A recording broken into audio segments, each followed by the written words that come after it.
What you're about to hear is not a story.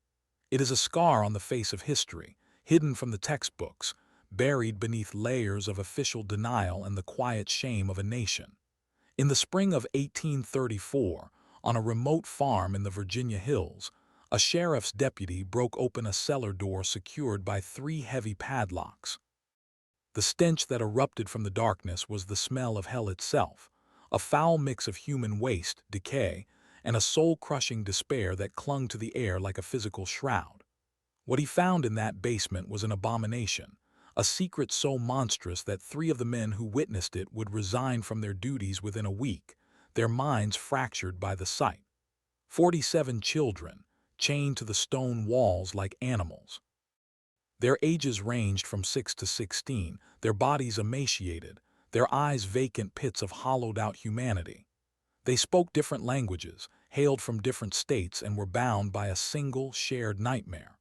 When questioned, they could only whisper one name through their cracked lips, a name that was meant to signify love and protection, but had been twisted into the title of their tormentor, Mother Sullivan. For over 20 years, Constance Sullivan had operated this private underworld, a human factory hidden beneath an ordinary farmhouse, a place where childhoods were systematically dismantled piece by agonizing piece. This wasn't just a crime. It was a meticulously engineered system of psychological and physical control. The official records were sealed, the town's memory was scrubbed, and the full truth was meant to be forgotten forever. But some secrets refused to stay buried. The question that has haunted the few who know this story isn't just what happened in that basement, but how a horror of this magnitude could fester in the heart of a close-knit American community, completely undetected for more than 2 decades. To understand the mechanics of this evil, you must first understand the world that concealed it. The Virginia of 1834 was a land of deep contradictions, a place of genteel Southern hospitality built upon brutal foundations. It was a society obsessed with appearances, where a family's reputation was their most valuable currency. The community of Millbrook in Henrico County was the epitome of this ideal, a peaceful, God-fearing settlement of around 50 families. Life revolved around the church, the general store, and the rhythms of the tobacco harvest. It was a place where everyone knew everyone else's business, or so they thought. The Sullivan property sat on the edge of this world, a 200-acre farm that seemed utterly unremarkable. The white clapboard farmhouse with its welcoming wraparound porch was a picture of pastoral tranquility. A red barn, a chicken coop, a smokehouse. It was the very image of the American dream. But this image was a carefully constructed lie, a stage set for a play of unimaginable cruelty. Ezra Sullivan, a man who had inherited a small fortune, bought the land in 1809. Almost immediately, he began a series of unusual construction projects, hiring local laborers for what he called an expansion of the root cellar. He paid generously in cash and made a simple yet strange request. Each crew was to work only on their assigned section, never to see the full scope of the project. Over the years, they dug deeper and wider, laying stone and mortar, creating a subterranean space that extended far beyond the footprint of the house above. None of them ever knew what they were truly building.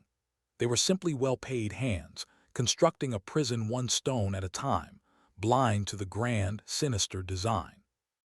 The real architect of this horror, however, was Ezra. It was his wife, and the true nature of her evil was far more sophisticated than simple cruelty. Constance Sullivan arrived in Millbrook in 1811, a bride of 22. The community saw a handsome, soft-spoken woman with dark, intelligent eyes. She dressed modestly, attended church services when her fragile health permitted, and cultivated a reputation for quiet charity. This persona was her greatest weapon. It was a shield of respectability that deflected all suspicion and disarmed all curiosity. When neighbors would ask why they never had children of their own, Constance would offer a sad, knowing smile and explain that God had given them a different purpose. She told the local pastor, Reverend Matthews, and the owner of the general store, Thomas Henderson, that she and Ezra had taken on the solemn duty of caring for orphaned children from her extended family back in Pennsylvania. It was a temporary arrangement, she'd explain, a safe harbor for these traumatized souls until proper permanent homes could be found. The story was perfect. In an era of high mortality rates, orphans were a common and tragic feature of society. The community saw the Sullivans not as strange or reclusive, but as saints, bearing a heavy Christian burden with quiet dignity. M.R.S. Henderson would sometimes catch a fleeting glimpse of a small, pale face peering out from the back of the Sullivan wagon on supply days.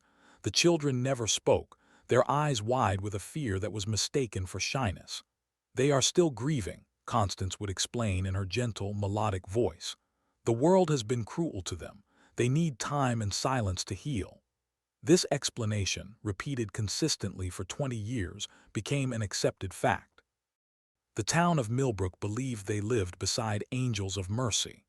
They had no idea they were living next to a monster who had perfected the art of hiding in plain sight, using their own values and compassion as the walls of her prison. But what was the true purpose of this ever-changing roster of orphaned children?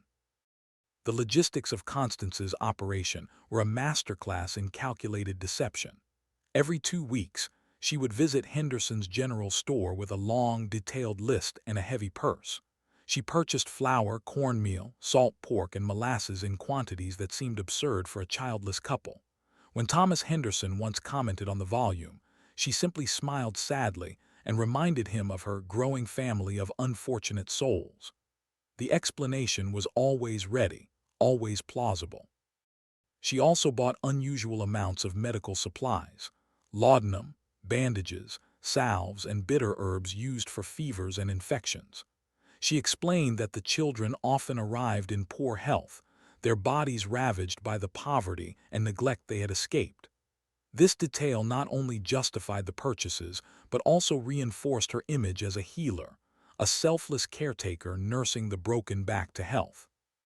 No one thought to question why Dr. Marcus Whitfield, the traveling physician, was never permitted to actually see his supposed patients. On the few occasions he was called to the farm for a particularly severe illness, Constance would meet him on the porch. She would describe the symptoms with a strange, clinical precision, request specific medicines, and politely refuse the doctor's offers to examine the child directly. "The poor thing is terrified of strangers," she would insist. "A man's presence would only cause more distress." Dr. Whitfield, respecting the privacy and the supposed trauma of the children, would reluctantly agree, leaving the medicine with the woman he believed to be their devoted guardian. He was unknowingly prescribing medication for a prison infirmary, helping Constance keep her human inventory just healthy enough for her unknown purposes. The entire community was an unwitting accomplice, their trust and respect for Mother Sullivan blinding them to the inconsistencies that festered right under their noses. But what happened when a child became too sick or too defiant to be managed with simple medicine and lies? The Sullivan farm operated on a rhythm entirely its own, a nocturnal pulse that set it apart from the surrounding agricultural community. While other farmers rose and slept with the sun, the Sullivan property often came alive after dusk. Neighbors grew accustomed to seeing the flicker of lamplight in the farmhouse windows at unnatural hours. The faint, rhythmic sound of hammering or the grating of stone against stone would sometimes carry across the fields on a still night. When asked, Ezra would explain it away as necessary improvements. "With so many little ones under our roof, a man's work is never done," he'd say with a tired but proud smile. He spoke of building new bunks, reinforcing floors, and expanding the larder to accommodate his wife's ever-growing charitable enterprise. The community accepted this, seeing it as further proof of the Sullivans' incredible dedication. They mistook the sounds of a prison's expansion for the sounds of a sanctuary's construction. This nocturnal activity served a dual purpose. It allowed Ezra to continue his work on the subterranean labyrinth without attracting daytime scrutiny, and it reinforced the children's psychological conditioning. For them, the day was a time of silence and fear, of hiding from the world above. The night was when their world was active, when mother and father moved among them, their footsteps on the floorboards above serving as a constant reminder of who held absolute power. The children were taught a simple, brutal theology. The world of sunlight was a place that had rejected them, a world where their families had abandoned or sold them. The darkness below was their only reality, their only home. Constance was their creator, their provider, their God. She was the source of all things, the thin corn gruel that kept starvation at bay, the rare blanket offered for compliance, and the swift, silent punishment for disobedience. This was a closed system of control, designed to systematically erase a child's identity, memory, and hope. But no system is perfect, and after 2 decades of flawless operation, the first cracks in the facade were about to appear, not from a rebellion within, but from a random act of God. The winter of 1834 was unusually brutal. A bitter, relentless cold gripped Virginia, freezing the rivers and burying the landscape under a deep blanket of snow. This extreme weather would prove to be both a curse and a catalyst. On the night of February 23rd, a traveling merchant named Jacob Stern was caught in a sudden, violent blizzard on the road from Richmond. Disoriented and facing the real possibility of freezing to death, he saw the faint light of the Sullivan farmhouse and stumbled toward it, seeking shelter. Ezra Sullivan, his face a mask of barely concealed agitation, could not refuse the unwritten law of hospitality in a storm. He let Stern in, but the atmosphere inside the house was anything but welcoming. Stern later recounted the evening to investigators, describing a palpable tension that hung in the air. The Sullivans were nervous, exchanging constant, worried glances, starting at every creak of the old house. When Stern, making polite conversation, asked about the many orphans he'd heard they cared for, Constance's answer was swift and sharp. They were all ill with a fever, she said, and sleeping. They must not be disturbed under any circumstances. But what disturbed Stern the most was a sound he heard throughout the night. As he lay on a cot in the parlor, a faint, muffled noise drifted up from beneath the floorboards. It was the sound of weeping, not one child but many. When he mentioned it to Ezra the next morning, Sullivan was quick to dismiss it. "The wind," he claimed, forcing a smile. "This old house has 1,000 voices in a storm." Stern, a stranger eager to be on his way, did not press the issue.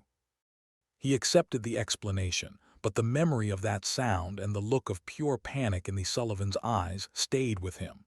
He was the first outsider to hear the truth of that house, even if he didn't understand it.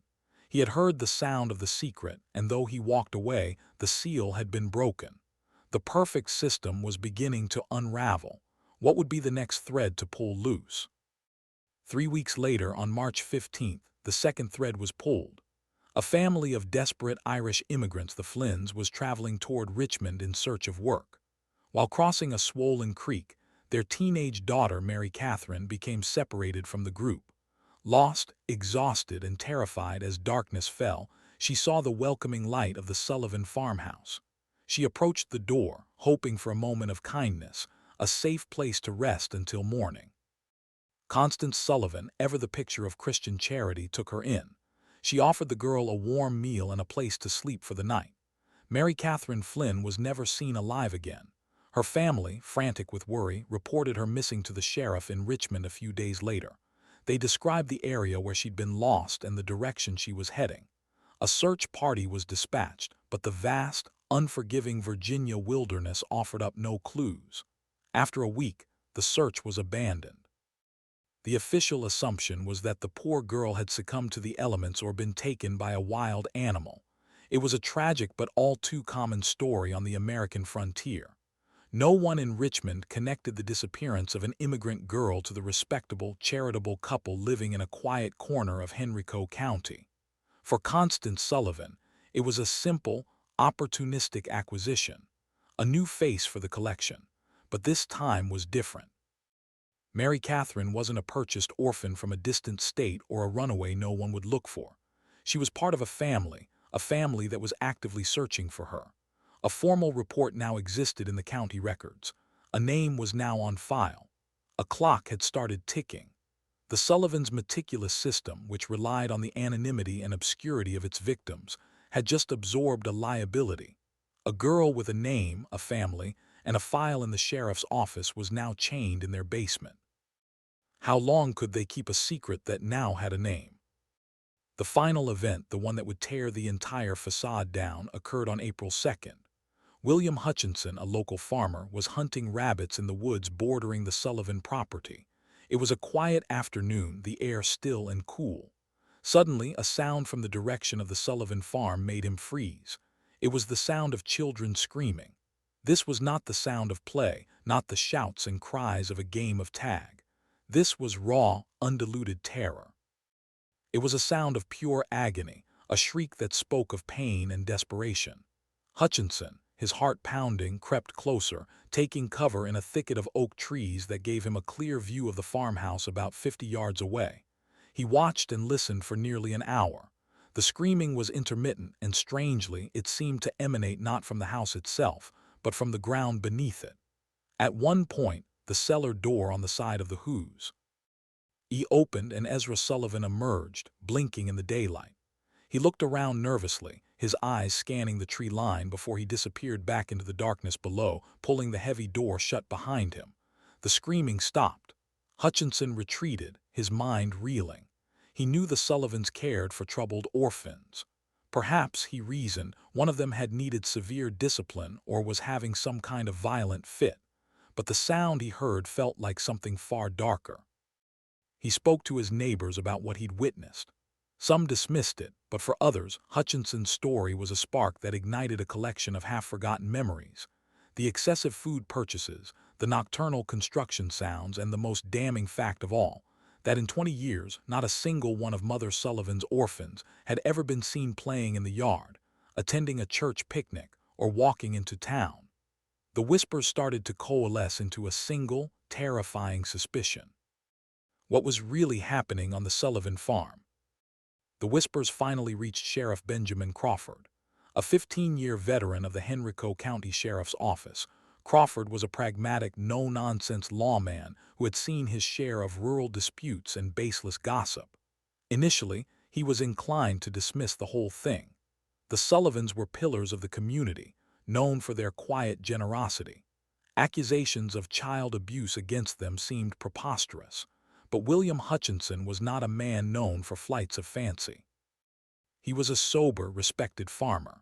When he came to the sheriff's office and insisted on filing a formal complaint, detailing the screams and Ezra Sullivan's furtive behavior at the cellar door, Crawford knew he could no longer ignore it. The law was the law, and he was bound to investigate any formal report of potential harm to a child. On the morning of April 8, 1834, Sheriff Crawford and his deputy, Marcus Webb, rode out to the Sullivan farm. The sun was just rising, casting a golden light over the seemingly peaceful scene. They expected a routine, if awkward, conversation that would put the rumors to rest. Constance Sullivan met them at the door, her demeanor a perfect blend of warmth and concerned confusion. She invited them in for coffee and spoke sorrowfully about the vicious gossip that had apparently taken root in the community.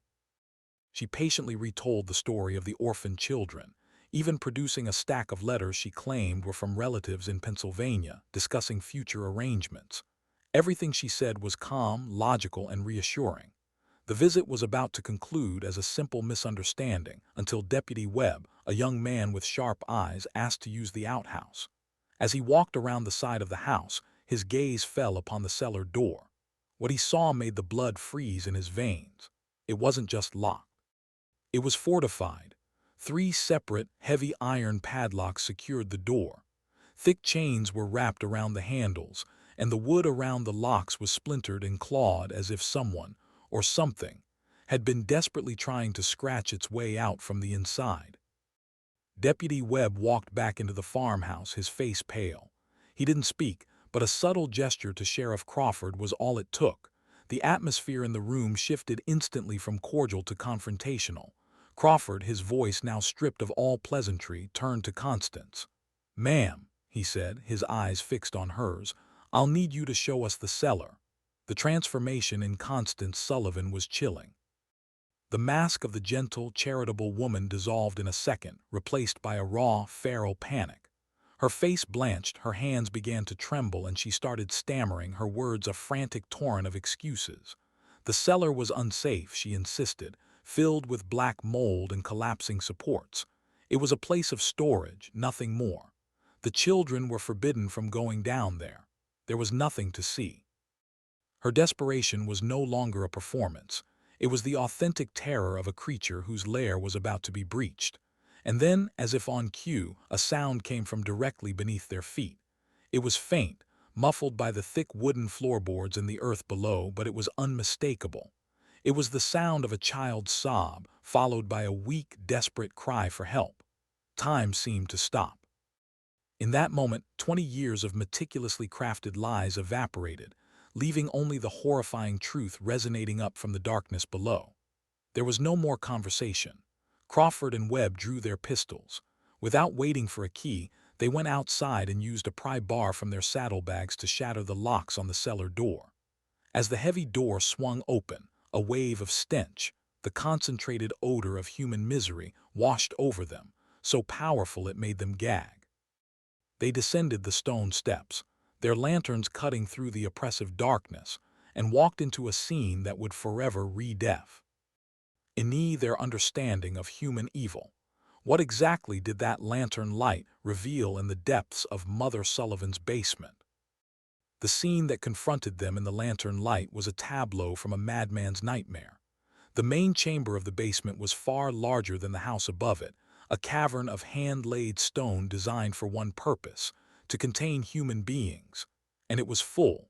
Chained to iron rings drilled into the walls were the children, 47 of them. Their ankles were locked in heavy iron shackles. The chains were just long enough to allow them to sit or lie down on the damp, filth-strewn floor, but not long enough to reach one another. They were specters, skeletal figures in rags, their bodies covered in sores and scars. But it was their eyes that broke the two lawmen. They were the eyes of old souls trapped in the bodies of children, devoid of light, of hope, of anything but a profound and bottomless emptiness. After that first, weak cry for help, they fell silent, staring at the intruders with a terrifying passivity, as if they were witnessing a dream they didn't believe could be real. Deputy Webb, a father of 4 young children, stumbled back up the stairs and was violently sick in the yard. Sheriff Crawford, a man who had seen death and violence in all its forms, found himself paralyzed, his mind unable to fully process the methodical, industrial scale of the cruelty before him. This wasn't the result of a moment of passion or madness. This was the work of years. It was a system. In smaller adjoining chambers, they found the instruments of that system. One room served as a punishment chamber, containing a set of stocks and other restraining devices. Another was a crude infirmary, where Constance had likely treated the children, not out of compassion but to preserve her assets. And in a third room they found the heart of the operation, a set of meticulously kept ledgers. Inside, written in Constance's neat, elegant script, were the names, ages, and dates of arrival for every child who had ever entered the basement. The records went back to 1812, but as Crawford scanned the lists, a chilling question emerged. The ledgers detailed the arrival of over 90 children over the past 22 years. 47 were here. Where were the others? The answer to Sheriff Crawford's question lay deeper within the labyrinth. At the back of the main chamber, hidden behind a loose section of stone wall, was a narrow, suffocatingly tight passage. Forced to crawl on their hands and knees, their lanterns casting dancing, monstrous shadows on the earthen walls, Crawford and Webb followed the tunnel for about 15 feet until it opened into another, smaller chamber. The air here was different, thick with the smell of lime and damp earth, and something else. The cloying sweetness of decay. As they raised their lanterns, the light fell upon the floor.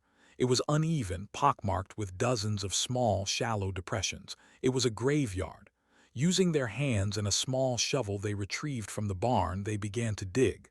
Just inches below the surface they found them, the small, fragile bones of a child, and then another, and another.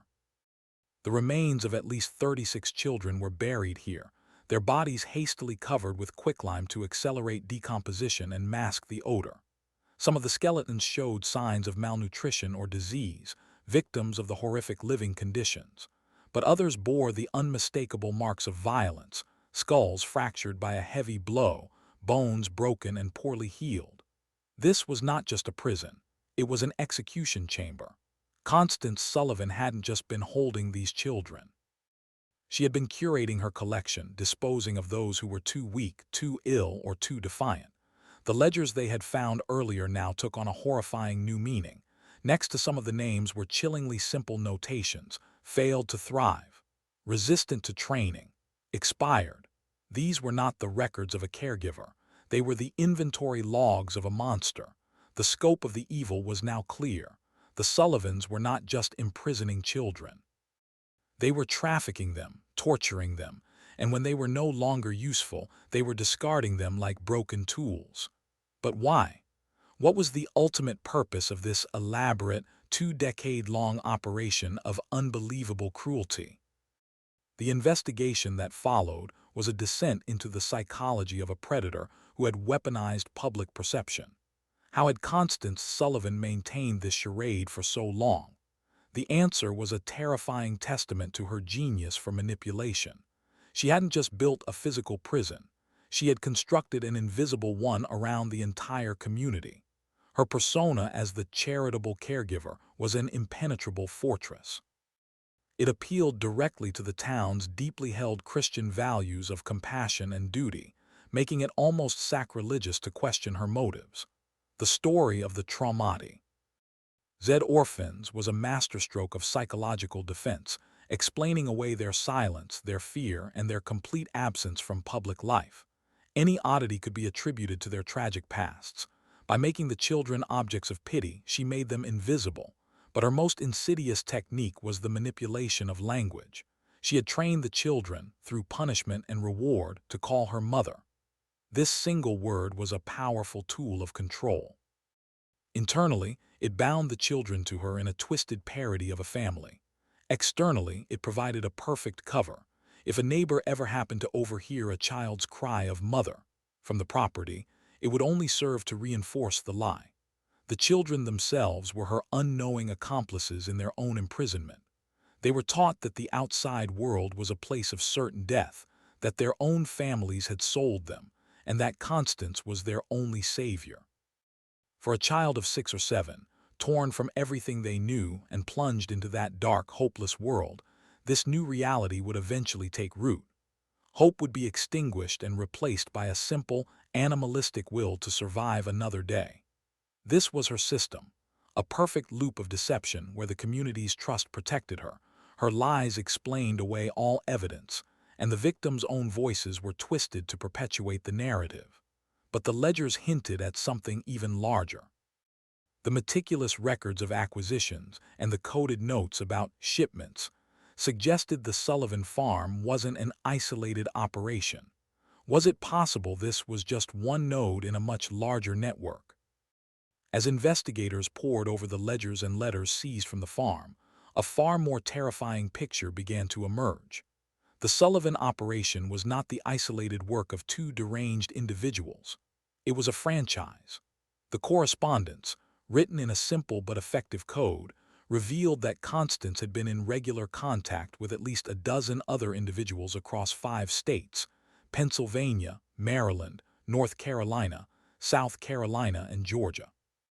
They discussed merchandise, product quality, and delivery schedules in language that could only be referring to human beings.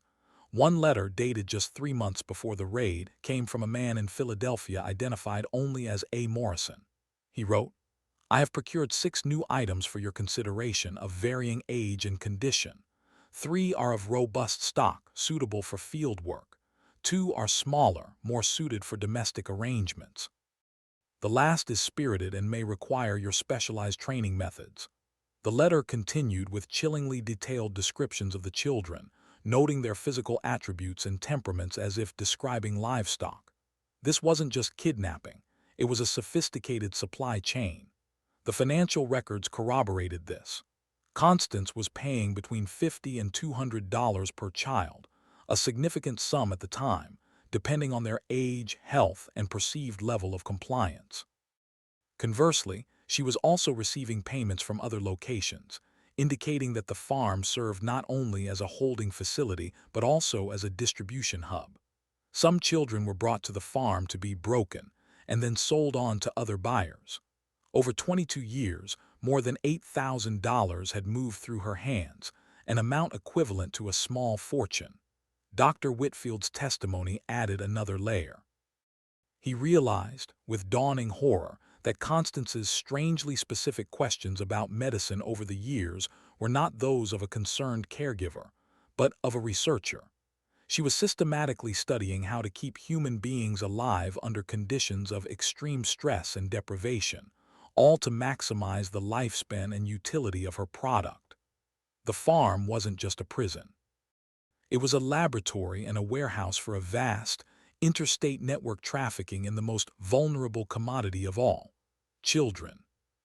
The discovery of the network transformed the investigation from a local horror story into a national crisis. For the first time in American history, federal marshals were called in to coordinate a multi-state criminal investigation. The case was now beyond the scope of a county sheriff. As authorities in other states began to re-examine their own cold cases of missing children, a disturbing pattern emerged. The disappearances that had been written off as runaways or tragic accidents now looked like potential acquisitions for the Sullivan network. Children from poorhouses, runaways from abusive homes, orphans with no one to advocate for them. They were the network's preferred targets, souls whose absence would create the fewest ripples. Meanwhile, at a secure location in Richmond, the survivors of the Sullivan basement slowly began to find their voices. The process was agonizing. For many, the psychological conditioning was so profound that they were terrified of their rescuers. They had been taught that the world outside their prison was a place of even greater horrors.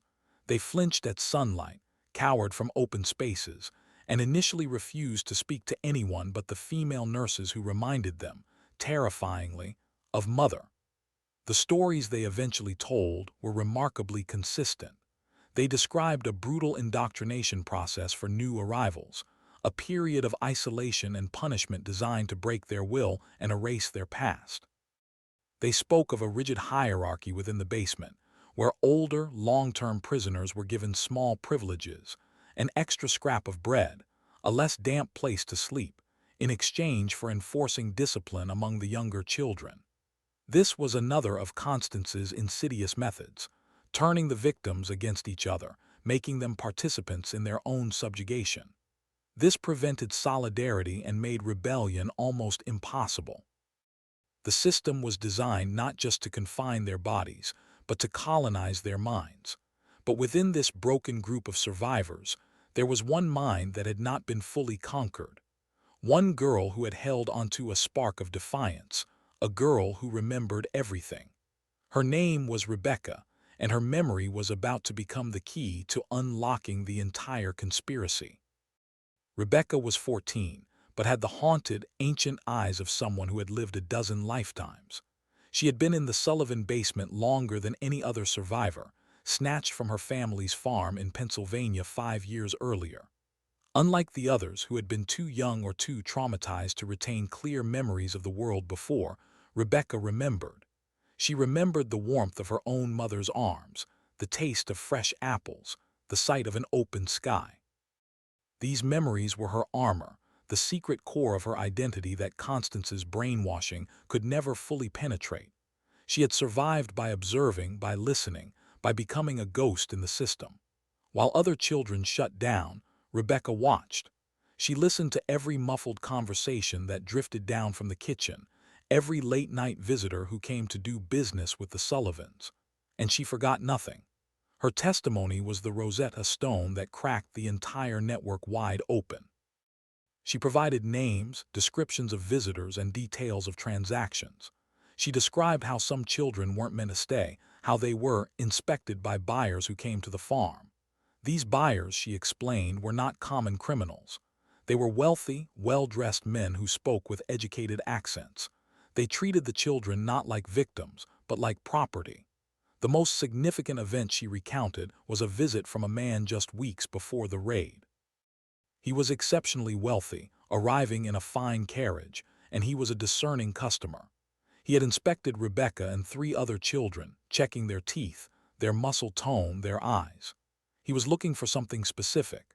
He ultimately rejected them, complaining to Constance that her current stock was too damaged for his particular needs.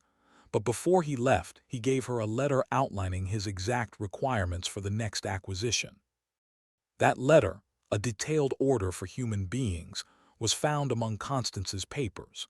It was signed by a man named Henry Blackwood, with a return address to a prominent plantation in Charleston, South Carolina. The investigation had just found a connection that led directly into the dark heart of the Southern aristocracy. The true purpose of the network was about to be revealed, and it was infinitely more sinister than anyone had yet imagined. Before we follow that letter to Charleston, before we uncover the names of the men who built their fortunes on this suffering, I need to ask you to do something.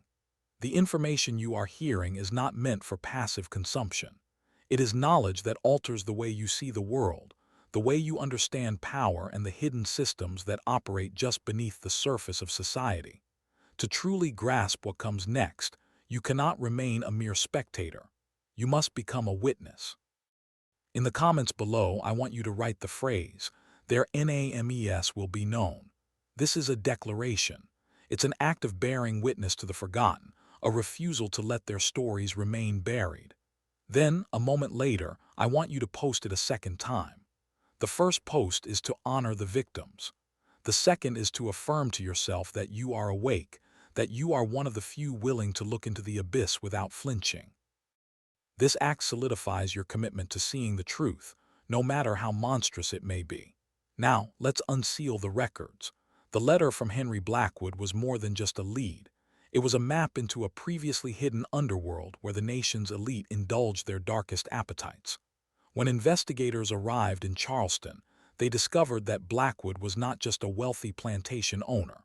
He was a man of immense influence, with deep political connections and a reputation as a man of science. The children he was purchasing from the Sullivan network were not intended for labor in the cotton fields. They were destined for a fate far worse. They were to become subjects in his private medical experiments. The trafficking network wasn't just about providing cheap, disposable labor. It was supplying a steady stream of anonymous human test subjects to powerful men who operated beyond the reach of law or morality. Men who believed their wealth and status gave them the right to play God. The true customers of this horrific trade were not just criminals, they were the pillars of society. The Blackwood connection ripped the veil off the ultimate purpose of the network. On his sprawling South Carolina plantation, Henry Blackwood operated a secret, secondary facility, known to his inner circle as the Observation Ward. This was a private research laboratory and hospital where he, along with two physicians from a prestigious Charleston Medical College, conducted gruesome experiments on the children purchased from Constance Sullivan and other suppliers. These children were the perfect victims, untraceable, with no family to ask questions and no legal identity to protect them. They had been erased from the world long before they arrived at Blackwood's door. The experiments, documented in Blackwood's own meticulously detailed journals which were later seized, were a litany of horrors disguised as scientific inquiry. Children were deliberately infected with diseases like yellow fever and smallpox to study the progression of the illnesses without any form of treatment. They were subjected to experimental surgeries, performed without anesthesia, to test new techniques. Different poisons and toxins were administered in varying doses to document their effects on the human body. The children were nothing more than living specimens, their suffering and deaths reduced to clinical notes and data points in a madman's ledger. This discovery explained the network's obsession with the quality of its merchandise. Blackwood and buyers like him required children of specific ages and physiological profiles for their various experiments. The Sullivan farm, with its training, methods, and long-term holding capacity, was essentially a conditioning center, a place that broke the children's spirits and bodies to make them more compliant subjects for the research that awaited them. This was the pinnacle of the evil, a system where the most vulnerable were stolen and brutalized, only to be sold to the most powerful, who then tortured them to death in the name of progress and personal curiosity. The corruption ran so deep that it had intertwined with the very institutions of medicine and high society. But as investigators began closing in on this elite circle of buyers, the network fought back. The powerful do not give up their secrets or their supply chains without a fight. As the investigation expanded, it began to encounter a wall of resistance. The men in Blackwood's circle were not common criminals. They were architects of the Southern economy, with judges in their pockets and senators on their payroll. Suddenly, key pieces of evidence began to disappear from supposedly secure locations. Witnesses were intimidated with anonymous, late-night visits. Sheriff Crawford himself received a letter containing a single, chilling message. Some graves are best left undisturbed. Deputy Webb was ambushed one night on his way home, beaten severely by two men who warned him to forget what he saw in that basement. The message was clear: drop the investigation or be buried with it. The pressure campaign was systematic and terrifying. Dr. Whitfield, whose testimony was crucial in establishing Constance's methods, found his medical practice suddenly ruined as his most influential patients mysteriously withdrew their business, leaving him financially crippled. The invisible hand of the elite was closing around the case, attempting to strangle it before it could expose the full roster of names involved. The most devastating blow came when Timothy, a 12-year-old boy who had been a key witness, providing vivid descriptions of some of the buyers who had visited the Sullivan farm, vanished from the guarded safe house where the children were being kept. There was no sign of a struggle, no forced entry. He was simply gone. His disappearance sent a shockwave of fear through the other survivors, silencing many who were just beginning to open up. It was a calculated act of terror, demonstrating that the network's reach extended everywhere, that there was no safe place from its influence.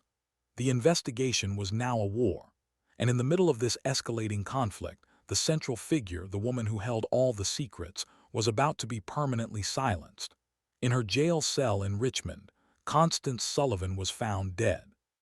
The official report would say suicide, but everyone on the inside knew it was an execution. Constance Ivan's death was a strategic masterstroke by the network. She was scheduled to begin her formal testimony the following week, a testimony in which prosecutors believed she would, in exchange for avoiding execution, name every buyer, every supplier, and every corrupt official who had enabled her operation for 2 decades. Her suicide, by hanging, with a noose made from her own bedsheets, in a cell that was supposed to be under constant guard, was impossibly convenient. She took her secrets to the grave, and with her death, the primary thread connecting the entire conspiracy was severed. The investigation was on the verge of collapse. Morale plummeted. The remaining witnesses were terrified into silence, and the political pressure to close the case, to limit the scandal to the deranged couple in Virginia and go no further, was becoming overwhelming.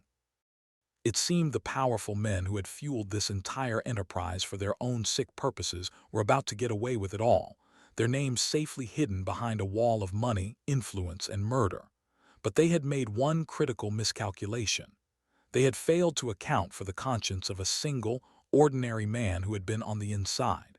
His name was Samuel Pierce, and he had worked as an overseer on Henry Blackwood's plantation. He was not a good man. He had participated in the brutality, carried out orders, and kept his silence for years out of fear and self-preservation. But the disappearance of the boy, Timothy, a boy he recognized from the plantation, had been a breaking point. Pierce knew that the network wouldn't just silence outsiders. It would eventually eliminate insiders like himself who knew too much. Motivated by a desperate cocktail of guilt and self-preservation, Samuel Pierce walked into the federal marshal's office in Charleston. He came bearing a gift, Henry Blackwood's second set of ledgers, the ones hidden from the initial raid. These were the private logs, detailing not just the experiments, but the names of every man who had participated in or purchased from Blackwood's observation ward. Pierce was about to burn the entire corrupt system to the ground. Samuel Pierce's testimony before a secret federal grand jury was the equivalent of a lit match in a powder magazine. In a flat, emotionless voice that barely concealed years of trauma, he laid bare the inner workings of Blackwood's world. He described the experimental quarters as a place completely divorced from the laws of God or man. He recounted watching esteemed physicians from Charleston deliberately infect children with fatal diseases, then taking meticulous notes as the children suffered, withered, and died. He spoke of demonstrations Blackwood would host for prospective buyers, events where children were paraded out and subjected to various stress tests to showcase their durability and compliance. These were not just sales, they were obscene performances, where the wealthy and powerful gathered to appraise human flesh with the detached air of connoisseurs. Pierce confirmed that the missing boy, Timothy, had been brought back to the Blackwood plantation and executed, his body disposed of in a lime pit, as a warning to the other witnesses. But Pierce's most explosive revelation was the existence of what Blackwood called the Gentlemen's Sporting Club. This was a clandestine society of some of the South's most prominent men, plantation owners, judges, politicians, and businessmen. The children were not just used for medical experiments. For this club, they served another purpose. They were used as live prey in organized hunts that took place in a remote, fenced-off section of Blackwood's vast estate. Pierce, his voice cracking for the first time, described how these pillars of society, drunk on whiskey and entitlement, would ride out on horseback with dogs and rifles to hunt down terrified, unarmed children for sport. This was the final, unthinkable layer of the horror. The network wasn't just supplying labor or test subjects. It was supplying living targets for the blood sport of the elite. The testimony was so sickening, so profoundly depraved, that the grand jury scribe had to be replaced twice after becoming physically ill. Pierce had given the investigation everything it needed. He had handed them the names, the methods, and the motive. The question now was whether the legal system had the courage to act on it. Armed with Pierce's earth-shattering testimony and Blackwood's hidden ledgers, the federal marshals planned an operation of unprecedented scale and secrecy. They knew that if word of the impending arrests leaked, the targets would flee, evidence would be destroyed, and witnesses would be eliminated. On a single, coordinated night, teams of marshals and trusted local deputies struck simultaneously at over a dozen locations across 4 states. Plantations were raided in the dead of night, city townhouses were breached at dawn, and the offices of powerful men were sealed as crime scenes. The raids were a stunning success. They netted Henry Blackwood, the 2 Charleston physicians, a Georgia state legislator, and 8 other prominent Southern businessmen and landowners. More importantly, they resulted in the rescue of over 100 additional children from various hidden facilities, some held in conditions that made the Sullivan basement look almost merciful. The evidence seized was overwhelming. They found financial records that laid out the entire money trail, correspondence that implicated dozens more individuals, and personal journals that detailed unspeakable acts with a chilling sense of pride and entitlement. The Georgia legislator's diary, for example, contained poetic, almost rapturous descriptions of the thrill of the hunt, speaking of the children as wild game that provided the ultimate sport. The nation was about to be confronted with a truth it was not prepared for. The discovery at the Sullivan farm was not an anomaly. It was the tip of an iceberg, the entry point into a vast, deeply entrenched culture of depravity that thrived in the highest echelons of society. The evil wasn't just hidden beneath a Virginia farmhouse.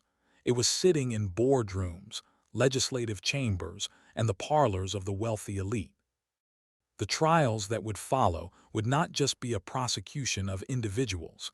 They would be an indictment of a whole segment of the American power structure. But would a system built by the powerful be capable of truly punishing its own? Section 23.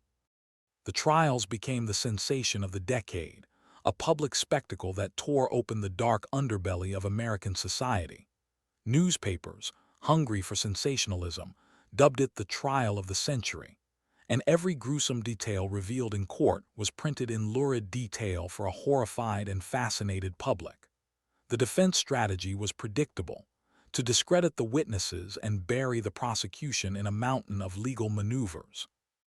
Armies of the best lawyers' money could buy argued that the children were unreliable witnesses, their minds broken by trauma. They claimed Samuel Pierce was a disgruntled, lying employee seeking revenge. They portrayed their clients, these pillars of the community, as the victims of a hysterical witch hunt, but the physical evidence was undeniable. The ledgers, the financial records, and most damningly, the discovery of the mass graves on Blackwood's plantation, filled with the remains of children, told a story that no lawyer could spin. Ezra Sullivan, facing a mountain of evidence and abandoned by the powerful men he had served, was the first to fall. He was swiftly convicted of kidnapping, imprisonment, and 36 counts of murder. On November 15, 1836, he was hanged in Richmond before a crowd of thousands. Witnesses reported his final words were a rambling confession, a plea for God to forgive him for following not his wife, but the devil himself, who wore a gentleman's suit. Henry Blackwood's trial was a masterpiece of legal theater, but his arrogance was his undoing. He maintained his innocence with a chilling disdain for the proceedings, viewing the trial as an inconvenience orchestrated by lesser men. He was found guilty of multiple murders and sentenced to death. However, his execution was delayed for years by endless appeals, a testament to his lingering influence. He ultimately died in prison in 1841, officially of a heart attack, though rumors persisted that he was poisoned by former associates who feared he might finally start talking in a desperate bid to save his own life. Justice, it seemed, was beginning to prevail. But for the most powerful players in the network, the game was far from over. While the key operators like Ezra Sullivan and Henry Blackwood faced a reckoning, the true architects and primary beneficiaries of the network largely escaped justice. The system, it turned out, was very good at protecting its own. Several of the wealthiest plantation owners implicated by Pierce's testimony, tipped off by allies within the government, fled to Europe with their fortunes long before federal marshals could reach them. They lived out their days in luxurious exile, forever beyond the reach of American law. The Georgia state legislator, despite the horrific evidence in his own diary, was never brought to criminal trial. Leveraging his immense political power, he was allowed to be censured by his own legislature, a meaningless slap on the wrist, in exchange for his quiet resignation. He retired to his estate, a free man, his crimes against children officially swept under the rug to avoid a larger political scandal.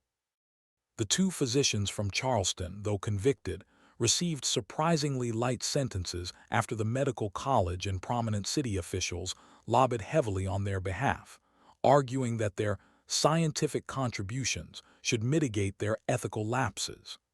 This pattern repeated itself again and again. The men with the deepest pockets and the most powerful friends found ways to evade true accountability. They used legal technicalities, political influence, and outright bribery to ensure that the investigation stopped short of reaching the highest levels of power. The financial investigation hit a similar wall. While Constance Sullivan's modest profits were seized, the vast fortunes generated by the network's elite clientele remained largely untouched, hidden in complex investments and land holdings that were impossible to trace. The case revealed a chilling truth about American justice, that it was a net strong enough to catch the small and mid-level predators, but with holes large enough for the great whales of the system to swim right through. The public saw a handful of convictions and believed the monster had been slain, but the head of the beast had never truly been touched. What happens to a society when it learns that such evil can not only exist but can go unpunished if the perpetrator is powerful enough?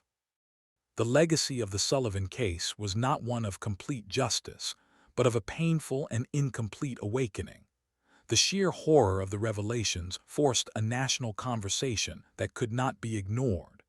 The public outcry led to a wave of reforms that would lay the groundwork for modern child protection laws. Virginia, the epicenter of the scandal, passed the nation's first comprehensive child welfare legislation, creating state oversight for orphanages and establishing legal standards for foster care and adoption. Other states soon followed, and the romantic, unregulated notion of private charity for children was replaced by the understanding that vulnerable children required institutional and legal protection. At the federal level, the case directly led to new laws granting federal marshals broader authority to investigate and prosecute crimes that cross state lines. It was a seminal moment in American law enforcement, a recognition that some forms of evil were too widespread and organized for local authorities to handle alone. The Sullivan farm itself became a cursed place. After being seized by the government, the house was demolished in 1845. The basement, the Chamber of Horrors, was filled with tons of rock and concrete, a permanent seal placed over the site of so much suffering. A small, unmarked cemetery was established nearby to honor the children who died there, their names, for the most part, lost to history. But perhaps the most profound impact was on the national psyche. The case introduced a new kind of fear into the American consciousness. It was the fear of the enemy within, the evil that wears the mask of respectability. The term "a Sullivan case" entered the lexicon for a time as a shorthand for a horror hiding in plain sight. The trust between neighbors, the very foundation of community life, had been shaken. If the quiet, charitable Sullivans could be monsters, then anyone could be. This dark knowledge, once released, could never be put back. It lingered like a poison in the collective memory, a permanent scar that changed the way Americans saw both their neighbors and their leaders. What of the children?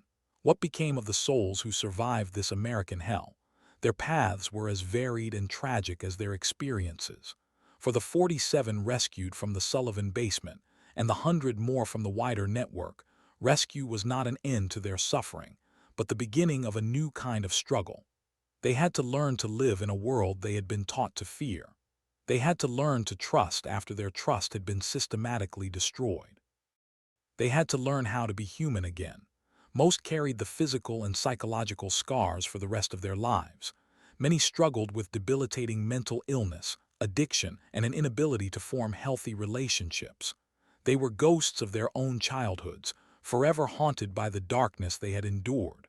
Some, however, found a measure of peace. Rebecca, the girl whose memory had broken the case open, became a symbol of resilience. After her grueling testimony, she was quietly placed with a Quaker family in rural Pennsylvania. They gave her the one thing she needed: silence and space. They never asked her about her past. They gave her a home, an education, and an unconditional love that slowly, painstakingly began to heal the deepest wounds. She would go on to marry a quiet farmer, raise 3 children, and live to the age of 73. She never once spoke publicly about her ordeal again. Her life became her testimony, a quiet act of defiance against the woman who had tried to erase her. Her survival was a victory, but a fragile one, a reminder of the immense strength required to rebuild a shattered soul. But even for the survivors, the shadow of the network remained. They were the living evidence of a crime so vast that its full story could never be told, because many of its most powerful perpetrators were still out there, living free, their names safely redacted from T. Official history. Sheriff Benjamin Crawford, the man who opened the cellar door, was never the same. The case consumed him. He was promoted to the rank of federal marshal and dedicated the rest of his life to hunting the remnants of the network. He became one of America's first specialists in crimes against children, developing investigative techniques that became the standard for generations to come.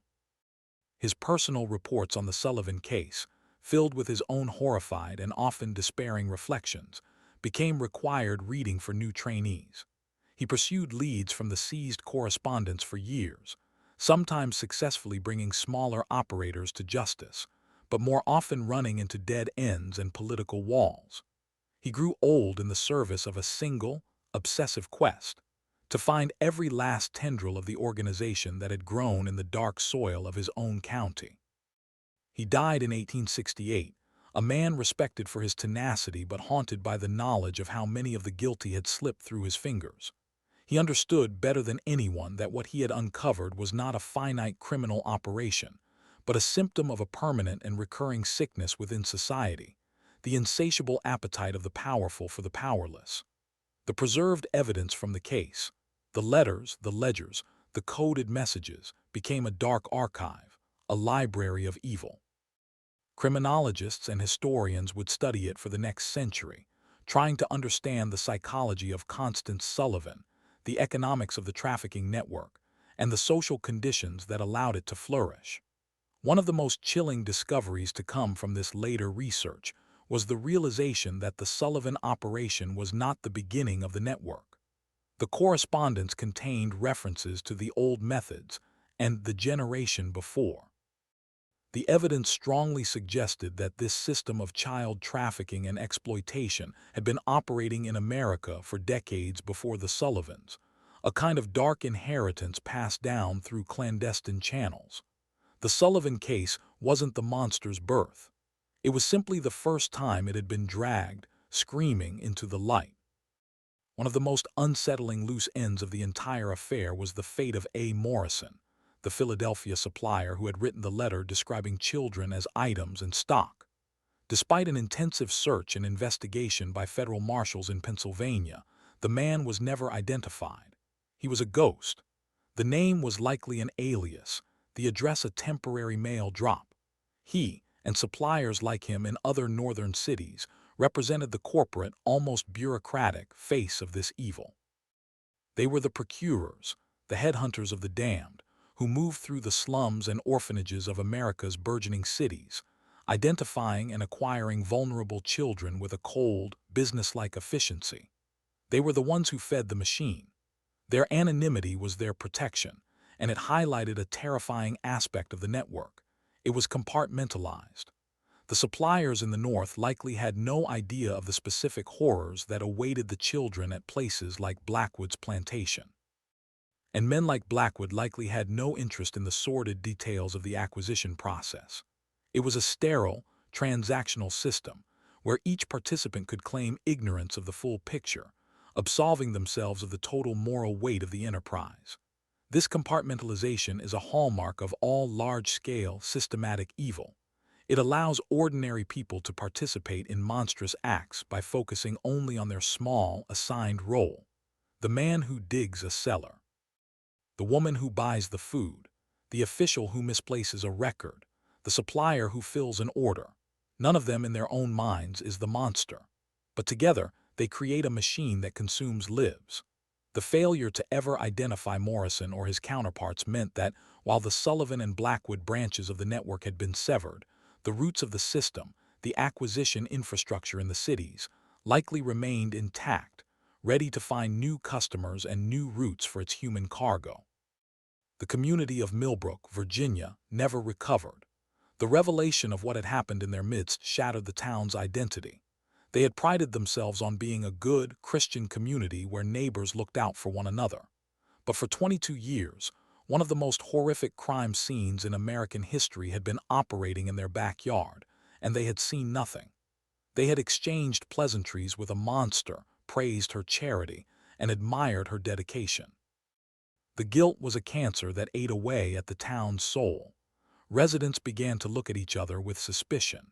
The Hendersons at the general store agonized over every large purchase of food they'd made to Constance.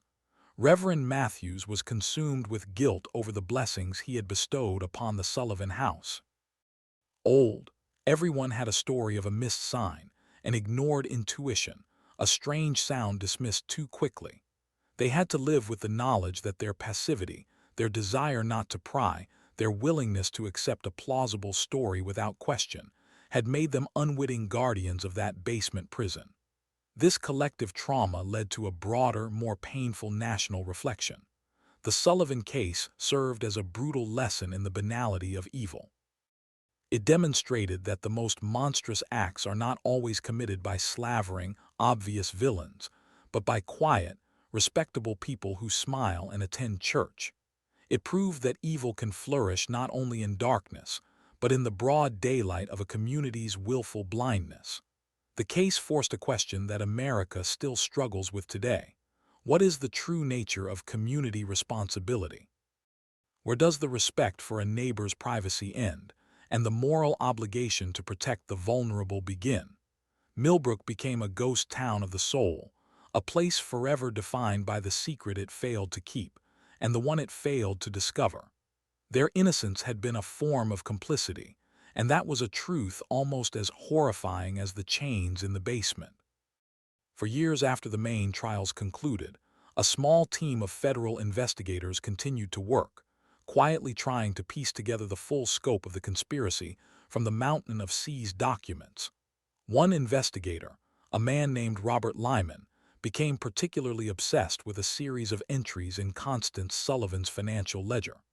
These were coded payments, made out to entities identified only by initials, that didn't correspond to any known supplier or buyer.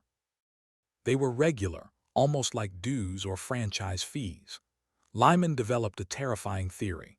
The network he and his colleagues had dismantled was itself just one branch of an even larger, older, and more powerful organization.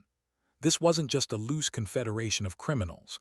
It was a structured, hierarchical society with its own rules, its own financial system, and its own long-term agenda.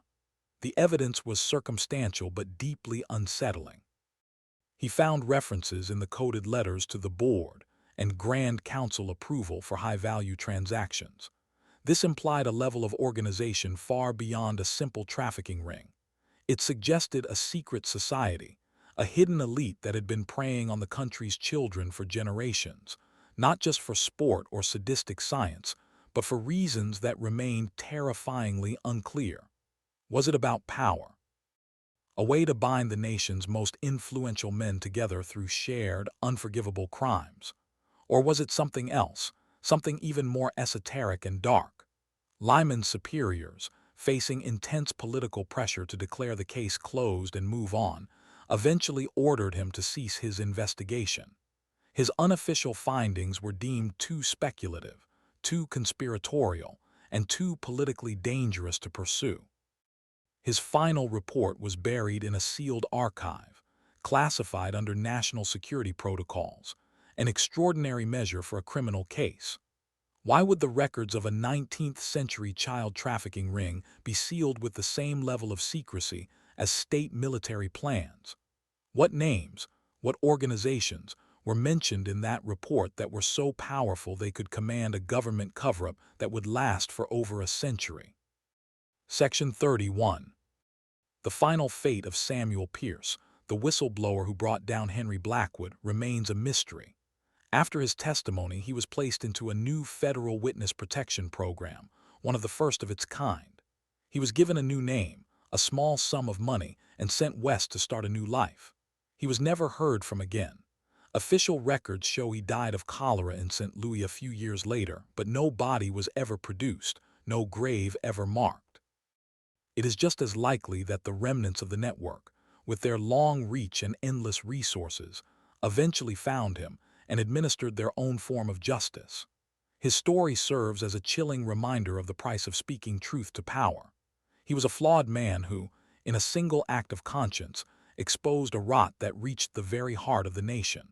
For this, he was erased from history, his sacrifice known only to a handful of investigators and the ghosts of the children he helped to avenge. His disappearance reinforces the most disturbing lesson of the entire Sullivan affair, that even when the truth is exposed, the forces of darkness are patient. They can retreat, they can absorb losses, but they rarely ever disappear completely. They simply go deeper underground, learn from their mistakes, and wait for the public's memory to fade. The story of the Sullivan farm is, in the end, a story about the persistence of evil and the fragility of justice. It reminds us that victory is never permanent, and that the fight against the hidden powers that prey on the innocent must be fought anew in every generation. The men who hunted children for sport in 1834 are long dead, but the mindset that enabled them, the belief that power and wealth grant immunity from morality, is immortal. The question is not whether such a network could exist then. The question is whether it could still exist now. Over a century and a half later, in 1998, a historical society in Henrico County was doing a survey of old land deeds. They came across the original property maps for the Sullivan farm. Tucked into the file was a small, hand-drawn addendum, sketched by one of the original sheriff's deputies, Marcus Webb. It was a map of the basement, but it included a section that was never mentioned in any of the official reports. Beyond the burial chamber, Webb had drawn a dotted line indicating another tunnel, this one leading to a small, circular room. In the margin, he had written a single cryptic note: "The altar room, evidence burned by order of Marshal Crawford. God forgive us." No other mention of this room exists anywhere. The official reports are meticulous in their detail, but this room is absent. It was deliberately and officially erased from the record. What was found in that room that was so horrifying, so beyond the pale, that a hardened lawman like Benjamin Crawford would order it not just sealed, but expunged from history itself? The murders, the torture, the medical experiments, all of this, as monstrous as it was documented. But there was something else, something found in that final room, that was deemed too dangerous for the public to ever know. What could it have been? What final, unspeakable truth about the purpose of this network did that altar room reveal? Was this trafficking ring not just for labor, not just for science, not just for sport, but for something else? Something that bordered on the ritualistic. This is where the historical record ends and the haunting speculation begins. The concrete that fills that Virginia basement may have sealed a crime scene, but it also sealed a mystery, one that hints at a level of darkness even deeper than the one we've uncovered. And so, we are left standing at the edge of a sealed history. The story of the Sullivan farm serves as a brutal testament to a truth we are taught to ignore, that the greatest evils are often not committed by lone madmen, but by organized, intelligent, and powerful systems that hide behind the masks of respectability and progress. The network was wounded in 1834, but was it destroyed? Or did it simply evolve, becoming more sophisticated, more invisible? The sealed government files, the missing witness, the altar room scrubbed from history, these are not the hallmarks of a case that is truly closed. They are the signs of a secret being actively kept. We are left to wonder what other farms, what other basements, have existed throughout our history, operating in the silent spaces between what is known and what is allowed to be known. The 47 children found in that Virginia basement are a symbol for all the forgotten victims of history, their stories silenced to protect the powerful. The evil that Constance Sullivan served was ancient, and it did not die with her. It is a parasitic entity that attaches itself to power and wealth in every era. It is our duty, as those who are now awake to its existence, to remain vigilant, to question official narratives, to listen for the faint, muffled cries that others are too busy or too afraid to hear. Because the horror of the Sullivan farm teaches us one final, terrifying lesson. The monster is real. It has always been here, and it does not live in the shadows. It lives right next door in the nicest house on the street, and it is always, always looking for new acquisitions.